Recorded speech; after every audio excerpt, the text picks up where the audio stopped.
considered artists in the arts world, but maybe more so with pop culture, and focusing on the teachers and the students of that particular school.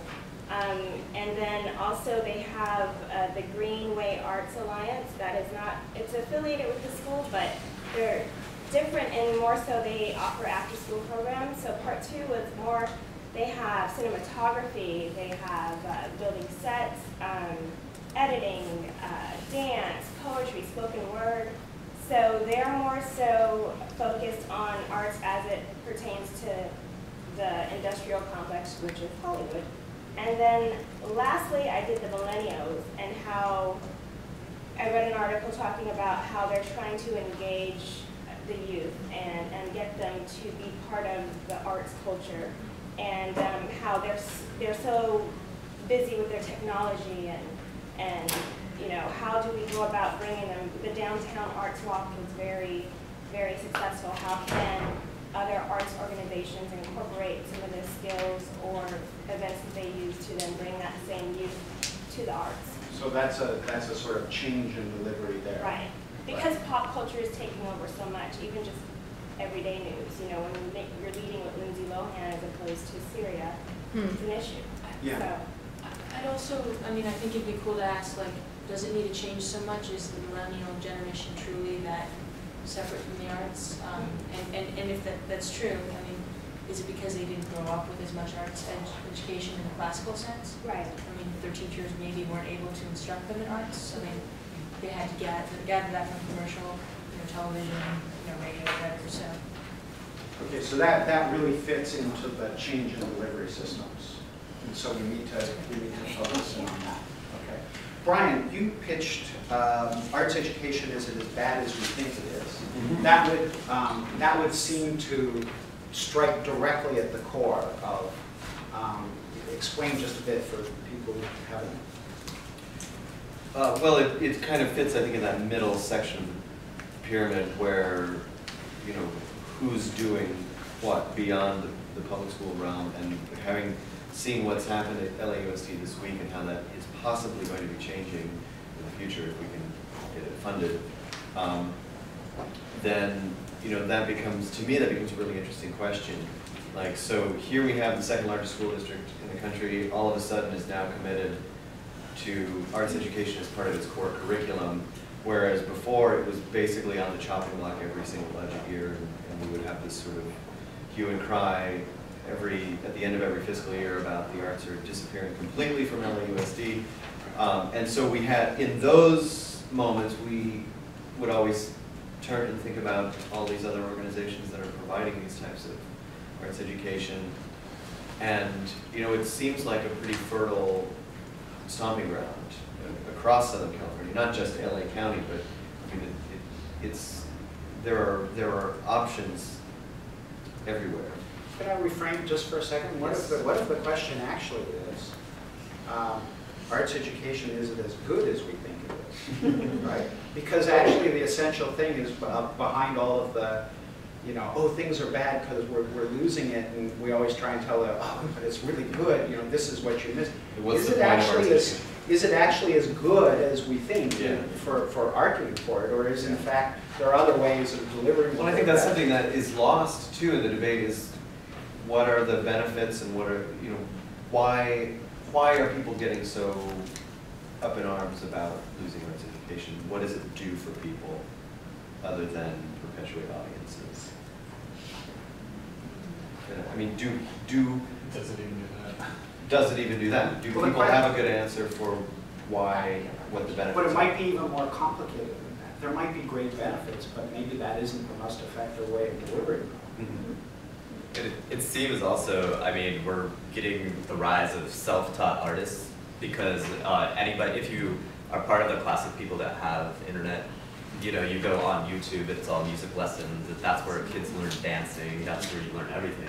And now there's all these online galleries. The Saatchi Gallery has an entire, all of their art online. So this is all stuff that exists outside of the education in itself. And yet, so I mean, a good question might just be like, should it be arts education? Should those two words be paired together? Mm-hmm. Like, do arts belong in education?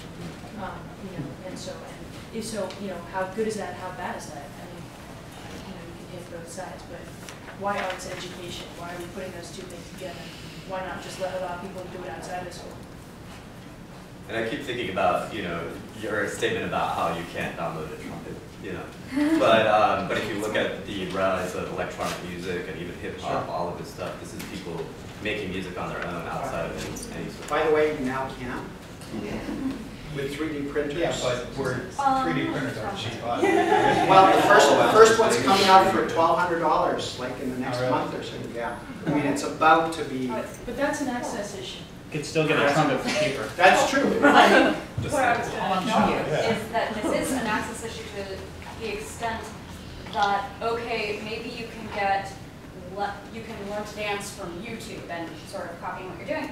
But I know if you tried to learn how to sing opera from online, you would physically hurt yourself. So And if others. people are depending to a greater, and others, yes. If people are depending to a greater extent on online access, does that influence what arts people do? I mean, because some arts can't really be taught effectively via that method. So I guess, you know, you change the medium, you change the method. As we change the means by which people receive arts education, aren't we also altering the arts that people do? And what I And would- is that relevant? Is that good? Is that bad? For me, I would argue that creates new art forms, things that have never been. Oh, absolutely. Everything. Well, and that gets back to the cultural literacy question too. Like, does it matter if people don't know who Igor Stravinsky was, if they're out there expressing themselves If they're through graffiti Banksy art? is, yeah. And if art is really self-expression, what does history matter? And what does education? I'd like to add to that, what are you losing in when you're only getting your arts online? Like having gone to Millennium Dance Complex, it was a family. There was it created a community in all of those people learning together, the teaching artists. So, it was overwhelming. I expected a bunch of cynical, people, and it was just really, I felt like even just being an outsider, I felt like at home. Yeah. So, in learning the arts just online, there's a disengagement. So maybe there's Well, something to that. in an odd way, could that not support the case for having this kind of cyber kind of thing going on, supporting those essential sort of live qualities, right? The way that it does with punk, right? Right. Ms. Prissy was talking about how people learn from YouTube and then they'll actually go to physical places. Right. Jam. Right. Robin, talk to me about how does school arts funding influence community participation in the arts? So I was thinking it would be really interesting if we had some sort of map that sort of outlined all the school districts in the area. And within that, show what percentage of the budget of that school district is spent on arts. And then combine that with other data kind of showing how much the community is engaged in arts. So for example, how many theaters are there, how many arts classes are there, how many nonprofits, and use that LA Stage Alliance data to show how many of those people are going to concerts, going to plays, whatever. And in that way see if there's a connection between how much is spent on the arts in the school and then how much the community is participating. Is there a connection? If the school district is spending more, does that mean other people in the community are more engaged? Or maybe if they're not spending as much, does that mean people aren't as engaged? So just kind of see that connection. Can you actually draw correlations? That would hit and hint at the economic issue. Right. But I don't know, I think it would be important to be clear about the fact that, I don't know if you could draw the correlation so cleanly, you know what I mean? It would be Right. somewhat circumstantial in some places, maybe not. But that's why they're correlations Exactly. and not causations, but it just seems very methodologically hardcore. I mean, that sounds like it's a team who are also working with the data crunchers and where arts happens. I think it would be possible, but you have to commit a team over multiple groups to do it. That's the practicality of that one. But it does actually strike to the very heart of this in the sense of you're trying to present a point of view. You're trying to use the data that you have to present it. And it actually might be provocative and something that people could argue against. In some ways you want to be provocative in a sense of throw something out that's meant to get people to really respond to it. Right?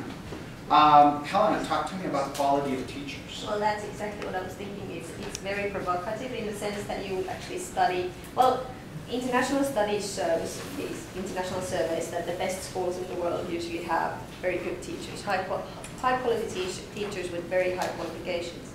So what I was thinking, we could look at Los Angeles and look at the different schools and see what kind of art, what is the quality of art teaching. We talk about actually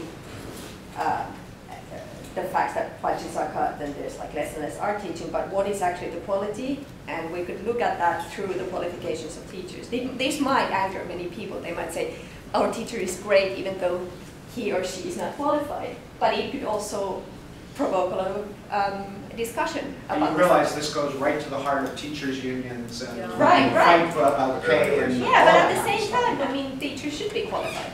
I mean, everybody should have the right to have qualified teachers. So basically, you're talking about an access issue. Yeah, Access to qualified teaching, Yeah. qualified.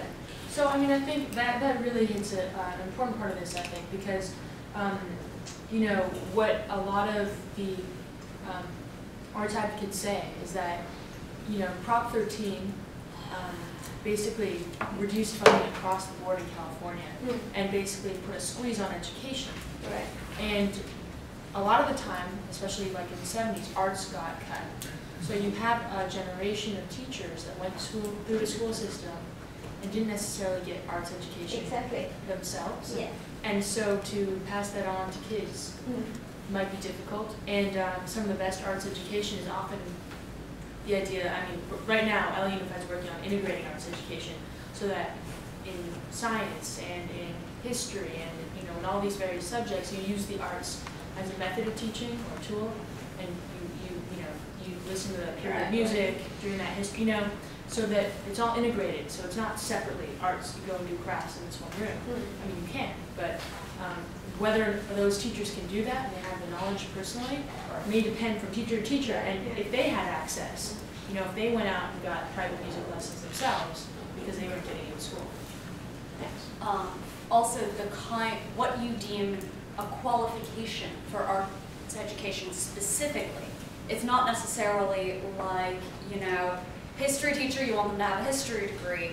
So do you want your arts educators to be trained teachers, or like they did at my conservatory, our arts educators were not qualified beyond minimal certification, but they were all professional artists. Practitioners. Yeah, well, And so that teaches you very different things, and maybe you can look at what sort of teachers there are outcoming. Tammy, you might know this offhand. When I was researching, there was some, I think it was California specific about their qualifications for teachers and their minimum certification. That I think it was changed back in 2004 or 2000. It was like from the 70s to like 2004, 2005, where it actually even required a teacher to have any minimal credit. I forgot what that law or something, but that might be something. You had to be, you had to have a teaching degree in the subject area, Yeah. whereas before you didn't necessarily have to teach that subject. You had to be a subject area teaching. But yeah, there are a few just policy things that have changed during that same period that kind of contribute to a generation of teachers, like Tammy was saying, who may or may not have had that background. And so, you know, there was a school board member I spoke with who basically said she'd walk into a classroom and, like, one classroom they'd have an arts education because the teacher knew arts. Next door, no arts education, because the teacher knew no arts. Yeah, that's We have 2 minutes left on this project. But Sean, talk to me about toy hacking. What do you want to know? Sell me on the idea. I was intrigued. Well, this Dr. Garnett Hertz from UC Irvine, he got some foundation money to do this circuit bending exercise, which has evolved. They've started calling it toy hacking. And basically they have gone in different workshops.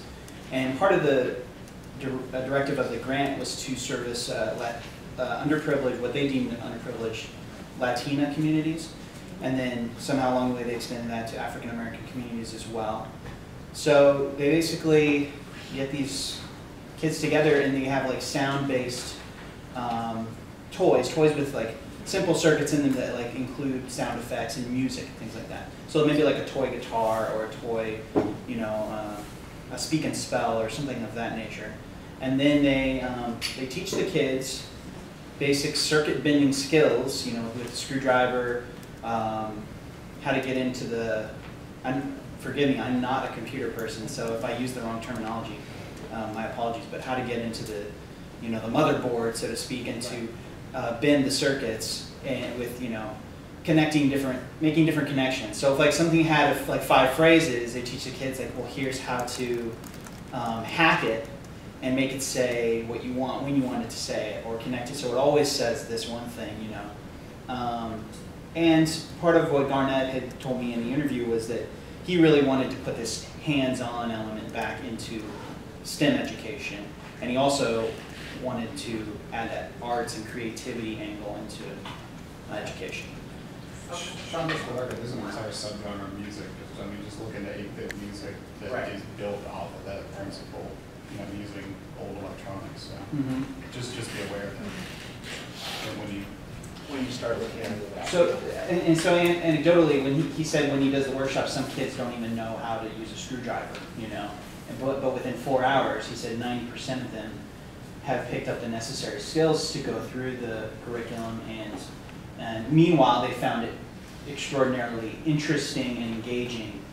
And he's very big on this hands-on, you know, he's a maker, he's part of that whole movement, he's one of the thinkers in that movement, and he's very emphatic about people getting their hands on material stuff and learning that way, and how North American culture has sort of bastardized that, and, you know, we've lost sight of that somehow.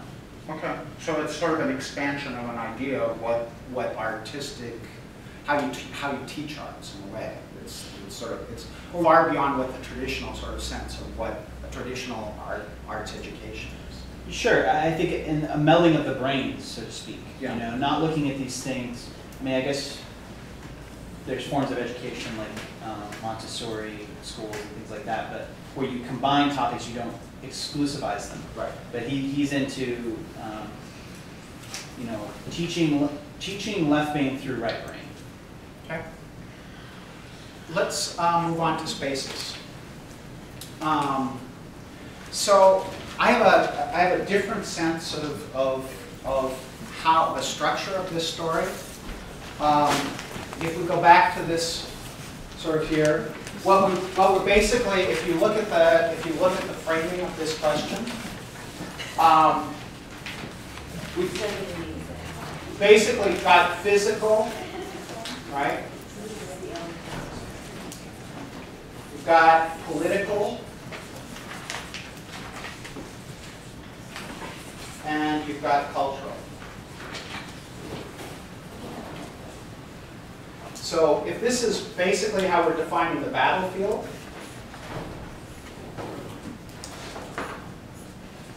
and next we want to see who's engaging in it, right?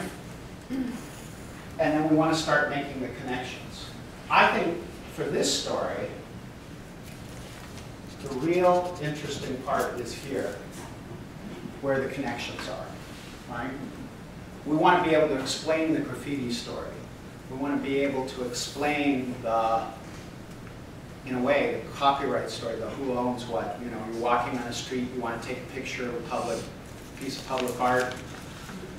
Actually, you don't own the copyright to that. You can't put it online. You can, but you're violating somebody's copyright.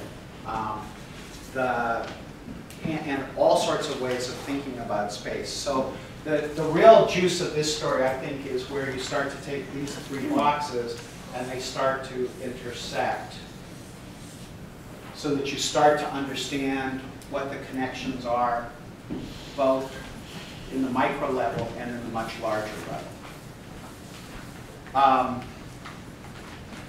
And the who is in defining, probably within each of these, who's talking about each of them, right? And I'm betting that there is some overlap of who's engaging. In some ways, you've got, Madi was looking at who's getting arrested for writing on things and doing things right, well, then you've got this whole other thing of who's getting arrested for appropriating images or music or whatever.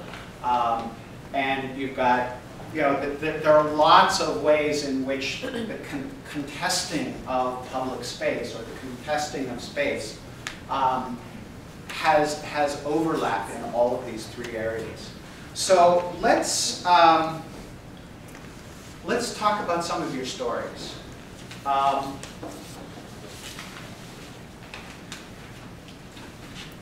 Chia, can you talk a little bit about arts interventions? Sure. I thought that was a really interesting idea. Sure.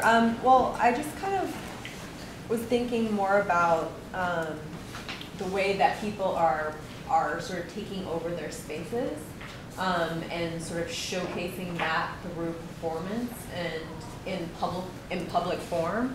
So, like for example, there's the Watts Theater Company, and they're like actually run by artist activists, more sort of community activists that are in the community.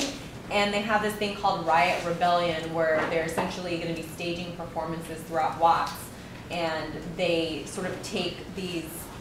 They're taking like the Watts riots and sort of performing them, but like on the street corners, and particularly like the intersection in which one of the where it started. They're also kind of framing it with, you know, the 1992 riots and some other things, other politically charged events, and they're doing these things so that they can sort of bring awareness to the fact to the community, and also so that people, you know, have sort of a historical base of it, but then also as sort of a way of not forgetting that these things happened, and also I think too sort of redefining how both people outside of the community and within the community